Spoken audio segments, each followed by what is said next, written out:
തമിഴ്നാട്ടിലെ DMKയുടെ കുടുംബവാഴ്ചയ്ക്കെതിരെ പ്രതിഷേധത്തിന്റെ ഭാഗമായിട്ടായിരുന്നു ഇത്തവണ പാലക്കാട് ജില്ലാ കോടതിയിൽ ബോംബ് സ്ഫോടനം ഉണ്ടാകുമെന്ന ഇമെയിൽ സന്ദേശം ലഭിക്കാൻ കാരണം. DMKയുമായി പാലക്കാട് ജില്ലാ കോടതിക്ക് എന്താണ് ബന്ധമെന്ന് ചോദിച്ചാൽ ഇത് അയക്കുന്നവനോട് തന്നെ ചോദിക്കണം. നമ്മുടെ വിഷയം സ്ഫോടനമാണല്ലോ.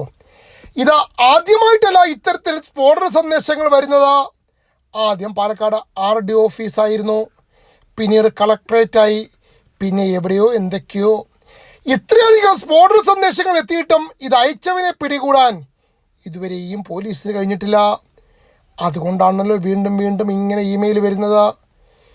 ബോംബ് കണ്ടെത്താനെത്തിയ പോലീസ് നായിക്ക് വരെ നാണം വന്നു. എന്നാലും എൻ്റെ പൊന്നു പോലീസുകാരെ, നിങ്ങൾ വലിയ കേസൊന്നും അന്വേഷിച്ചില്ലെങ്കിലും കൂടെ ബോംബ് ഭീഷണി ഇമെയിലായി അയക്കുന്ന ആ വിദ്വാനെ ഒന്ന് കണ്ടുപിടിച്ചാൽ നന്നായിരിക്കും. വെറുതെ DMKയുടെ പേര് പറഞ്ഞ് ആൾക്കാരെ ഭയപ്പെടുത്തുന്നത് മാറിക്കിട്ടുമല്ലോ.